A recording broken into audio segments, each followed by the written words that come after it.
everyone. Thank you so much for joining us today. I am privileged to be hosting the podcast for you this week. I'm Rebecca Delahunt. I work as a director of public policy with Minnesota Family Council, and I'm privileged today to be joined by Jennifer Lahl, who is the founder of the Center for Bioethics and Culture Network.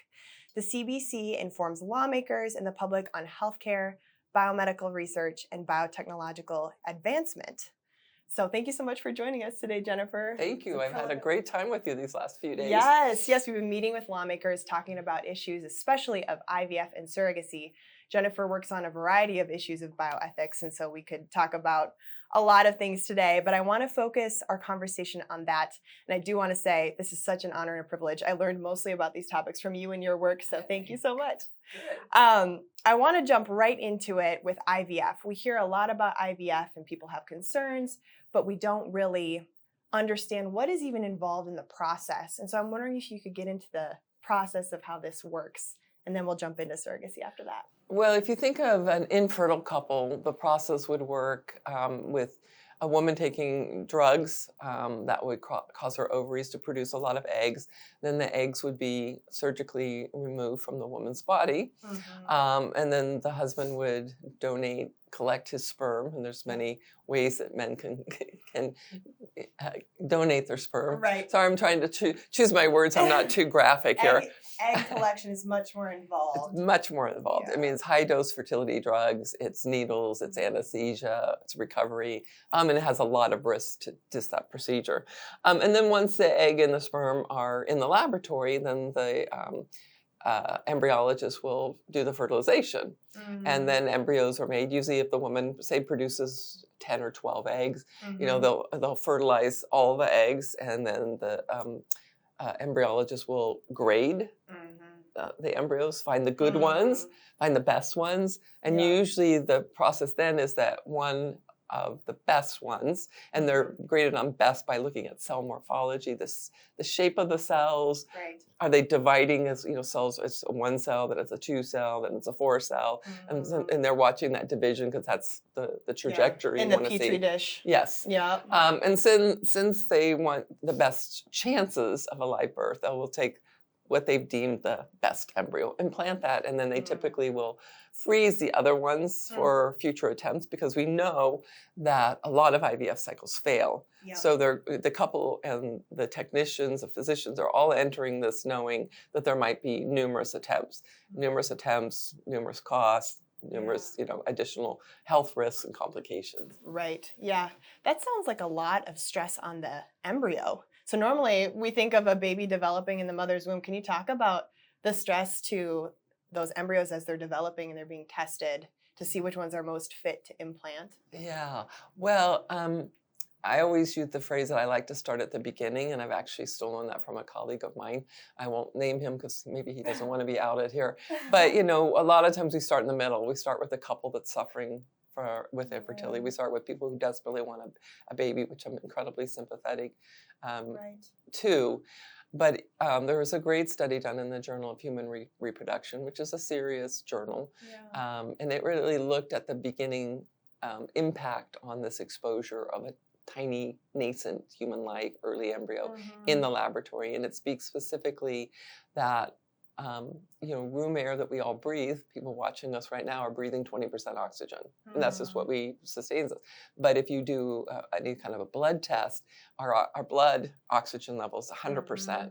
So this baby who would naturally be, implanting and growing in its mother's womb, exposed to 100% oxygen, is in a laboratory exposed to 20%. And that's a huge delta between 100% and 20%. Like, we couldn't survive if our blood was pumping 20% oxygen. Right. We'd be on mechanical ventilation and ventilators. And it talks about sort of the exposure of temperature changes. An embryo in the womb the temperature's constant with the mother's body temperature.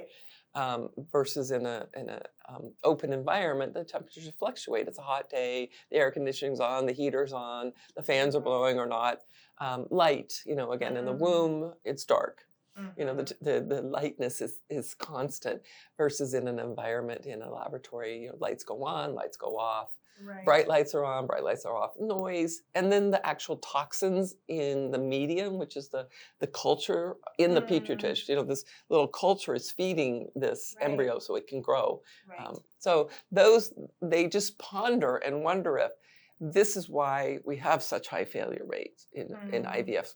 This is why we're now seeing in the medical literature children born of IVF have higher rates of medical complications and diseases. So that I think most people don't start at the beginning and say, is this something we want to do? Right. Yeah, it's unnatural generally to take conception outside the human body, and that's the safest place for that little nascent life to be growing. Yeah, and we have so many concerns as an organization to the harms that these little lives are exposed to, but also the fact that so many of these excess embryos, they're tested to see if they're fit to implant, and many of them are either frozen, as you said, or even just discarded.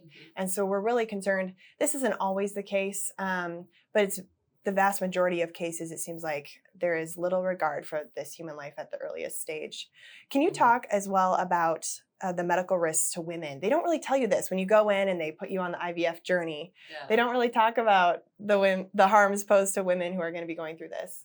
Yeah, again, and I will just speak to the woman who's infertile herself, or her husband and her are having difficulty achieving pregnancy. And infertility kind of breaks down in three sections. The problem, if you will, and I hate using the word problem, but whatever's not working is with the woman, whatever's not working is with a man, and whatever's not working, they can't figure out why. There's a lot of couples that are having trouble conceiving. They've done every test. They've been through a battery of exams, and the doctors are like, everything looks like it's normal and good. We don't know why you aren't conceiving. Right. So the woman, if she's having, say, problems with ovulation or problems with conceiving, she will take fertility drugs so they can get the eggs out of her body. Right. And fertility drugs are not without risk. Yeah. And I use the example for people old enough to remember Gilda Radner, who was on the old Saturday Night Live show, who was married to Gene Wilder. Gilda Radner was an infertile woman. She and Gene couldn't conceive. She went through 6 rounds of IVF, which were unsuccessful, and then she ended up dying of ovarian cancer. Now, I'm not saying that we can prove that that was the link, but there's plenty in the medical literature that proves a link between fertility drugs and reproductive cancers. Right. So, the short-term risk, or ovarian hyperstimulation syndrome, the woman who responds crazily to these fertility drugs, and her ovaries get so huge, like grapefruits, and and the fluids leaking out, and she's at risk of stroke and even death. So they try to manage that. The stimulation that's gone kind of haywire. Right. So there's a lot of short-term risks like that, and then there's the longer-term unknown risks as far as cancers and stuff. Yeah, absolutely. Wow, that's very concerning. IVF is also used in surrogacy, which is an issue that we have addressed repeatedly at the Minnesota legislature, especially in 2019 and again in 2023, 2024, the legalization of for-profit surrogacy. And I think sometimes I can jump right into the issue, and I want to make sure people know what this actually is. So can you talk about what is the surrogacy process? So I'll speak about gestational surrogacy. Right. Traditional surrogacy, and I don't like that word traditional, but that's what it's called, is where the surrogate mother is providing her egg. So she's both the genetic mother as well as the birth mother. But what's commonly, overwhelmingly practiced in the United States is gestational surrogacy. So this surrogate is obviously impregnated with somebody else's embryo. Sure. So the egg may have come from an egg donor, which is the case of same-sex male couples. Right. They get an egg from an egg donor because they don't want the gestational surrogate providing her egg. Right. They don't want her to have any right to say, I'm the mother, I'm the mother. So they'll use an egg donor, and they'll use one of the male sperm. A lot of times they mix their sperm, and because they want both of them to have sort of a shot at being, they don't want to pick, you're going to be the dad, I'm going to be the dad. I think that was the case. I've been told, I can't fact check it, that's what Elton John did with David Furnish. But the gestational surrogate is first and foremost impregnated with an embryo that's been created through IVF. Yes. Her body, we know from the medical literature, her body immediately has like an immunoreaction response because it's a negative, it's a foreign body. It's like what happens when you get a splinter. the splintered piece of wood's not supposed to be in your finger. It swells up, Yeah. it gets red, it might get infected. It's why when we do organ transplant, we match as best as we can the donor and the recipient, and still that recipient has to take lifelong anti-rejection meds, because our Right. body is just designed to reject things that aren't Foreign. that are foreign, Yeah. that aren't us. Right. So we've seen that there's that response that happens in a lot of the cases of surrogate pregnancies. Mhm. And then, with this surrogate pregnancies, we know are not the same as regular pregnancies and Mhm. natural pregnancies. And you'll hear the talking point, which, sounds good. Well, Mhm. we know pregnancy has risk. It always has risk. Most people are fine. But we know that a surrogate pregnancy, a gestational surrogate pregnancy, has higher risk than a natural spontaneous pregnancy. Mm.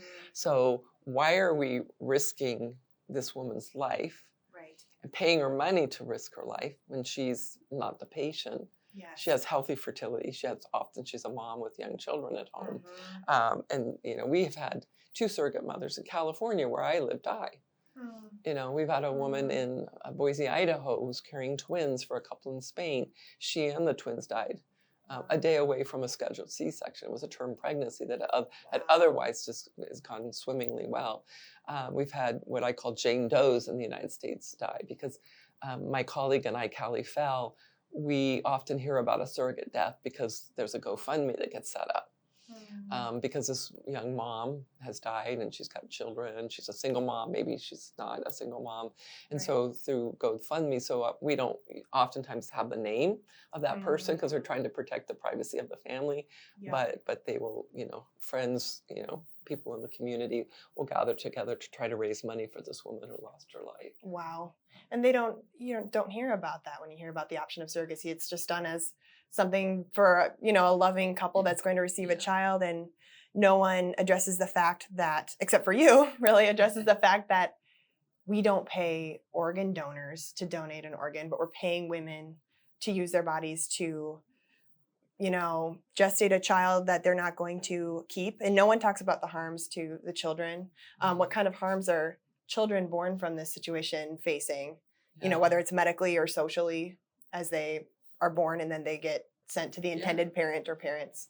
Yeah, and the same is true with the risk of the woman who sells her eggs.